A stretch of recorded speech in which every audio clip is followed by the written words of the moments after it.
The alley behind Marlowe Street had always been a place people pretended didn't exist. Restaurants tossed their waste here, shopkeepers dumped broken crates, and passers-by quickened their steps so they wouldn't have to breathe in the sour smell of rotting leftovers. But at midnight, when the city's noises softened, the alley became strangely alive. Rats scurried, cardboard shifted, and every movement echoed louder than it should have. Ethan Hale had no reason to walk here. Not normally. He wasn't the type to wander into darkness. He lived a disciplined, structured life. A former search and rescue officer, now a quiet mechanic, he preferred routine. But tonight he couldn't sleep. The news had been everywhere, and despite telling himself not to care, he did. Missing heiress. Lila Rose Kensington, age 8, vanished from her home without a trace. Her face, round and innocent with soft brown curls framing it, was burned onto every billboard and radio station announcement. The Kensington family, wealthy, political, powerful, had offered a massive reward. The police were scrambling. Volunteers were searching forests, parks, highways. And yet, no one had found even a clue. Ethan had joined dozens of missing child searches in the past. He knew the grim statistics. He knew that after 72 hours, hope faded into something bitter and metallic. And this little girl had been missing for 6 days. He tried not to think about it. He tried not to picture her eyes. But every time he looked at his tools, every time he closed the garage, he felt that same restless tug in his chest, an old instinct telling him something was wrong. That's why he took the long way home. That's why he found himself near the dumpsters behind the shuttered bakery at nearly 1 in the morning, walking with hands in pockets, trying to quiet his thoughts. Then he heard it, a soft clatter, not heavy like a tossed bag, light, uneven, like something small shifting metal. Ethan froze. He knew that sound. He knew it too well. He stepped forward slowly, adjusting his eyes to the faint glow of the street lamp flickering overhead. The lid of the far dumpster was slightly open. Something, or someone, was inside, moving quietly, as if trying not to be noticed. Ethan's breath slowed. It wasn't unusual for the homeless to sift through dumpsters. But this movement, it was too small. Too hesitant. Too scared. He approached quietly, boots barely scraping the ground.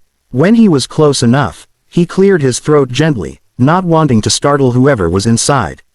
A tiny gasp came from the darkness. Then a whisper, trembling and shaky, "Please don't hurt me."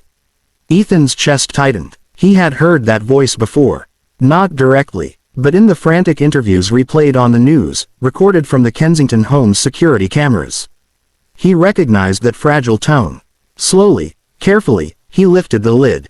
And there she was, a little girl, curled into a ball between torn garbage bags and broken cardboard, her clothes filthy, her hair matted, her bare feet scraped and bruised as if she had been walking for miles. Her face was smudged with dirt, but her eyes, those large brown eyes, were unmistakable. Lila Rose Kensington, the missing heiress. She stared up at him with a mixture of fear and exhaustion, clutching a half-eaten piece of bread she must have scavenged. Her hands trembled. Her breathing was uneven, as if she hadn't slept in days. Ethan didn't speak for a full 4 seconds. His brain couldn't catch up with what he was seeing. He knelt slowly, keeping his movements controlled, gentle, non-threatening. "It's okay," he said softly, voice steady from years of calming panicked survivors. "You're safe. I'm not here to hurt you." She flinched when he moved an inch closer, her back pressing against the cold metal wall of the dumpster. "No," she whispered, shaking her head violently. "No hospitals. No police. They'll take me back. Please don't let them take me back there." Ethan felt a jolt of confusion. Take her back? Back where? Her home. Her parents were devastated, at least from what the cameras showed. The entire city was looking for her. But this little girl wasn't relieved to see a human. She wasn't crying for help. She was terrified. He kept his voice low, barely above a whisper. "Lila, do you know who I am?" She shook her head. "That's okay. You don't have to know. But can you tell me what you're afraid of?"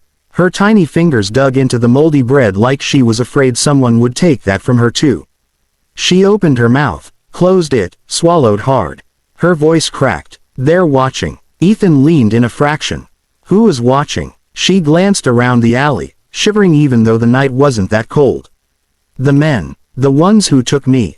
They said if I talked to anyone, they'd find me again. They said Daddy didn't want me back. Ethan's stomach dropped. Children didn't create lies like that. They repeated what they were told. They absorbed threats like sponges. And the raw terror in her eyes was real. He extended a hand. Not touching her, just offering. Lila, I promise, no one is going to hurt you while I'm here. You're safe with me. But she shook her head, tears filling her eyes, her small body trembling with a fear so deep it made Ethan's heart ache. You don't understand. They said Daddy gave me away. Ethan inhaled sharply. None of this made sense. The Kensingtons were powerful, respected. The mother had been on television every day, pleading for her daughter's return. The father had offered $500,000 as a reward. Why would a child believe such a thing? Unless someone planted that idea. Unless someone wanted her to think she wasn't wanted. Unless someone needed her to stay hidden. He had been in enough rescue operations to recognize psychological manipulation when he saw it. This girl wasn't running from an ordinary kidnapping. This was something deeper, darker. Ethan adjusted his posture, lowering himself to her eye level. Listen, I'm not with anyone. Not the police, not your family, not the bad men. I'm just someone who wants to help you. She bit her lip so hard it almost bled. Her small shoulders curled inward. Everyone says that. He nodded slowly. You're right, and you don't have to trust me yet. But you're cold, and you're hungry. Let me get you out of there, and we'll figure out the rest together. No police, no hospitals, just warmth and food. Okay. Lila trembled again, torn between fear and desperation. Ethan could see she hadn't slept properly in days. Her breathing was fast and shallow, on the edge of collapse. He placed his hand on the dumpster's edge and waited.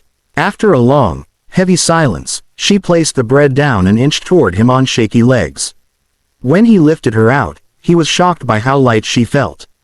As if she hadn't eaten in days. As if she was fading. The moment her feet hit the ground, she wobbled. Ethan caught her gently, letting her lean into him. She didn't pull away. That tiny act of trust felt enormous. He removed his jacket and wrapped it around her. She clutched it tightly, burying her face in the collar as if trying to disappear inside it. We need to get you somewhere safe, Ethan murmured. She looked up at him, eyes glossy and red. Will you stay with me? Just until morning. Ethan nodded once. I'm not leaving you. Not now. Something in her expression softened, a crack in the wall of fear. But it didn't disappear completely. She still kept glancing over her shoulder, as if expecting shadows to step forward and reach for her. Ethan guided her out of the alley, scanning the surroundings for any sign of danger. Nothing moved. No cars. No men. No watchers. But Lila's fear wasn't imagined. And Ethan's instincts told him something was coming. Something that would tear the truth wide open. And whatever it was, the night was far from over.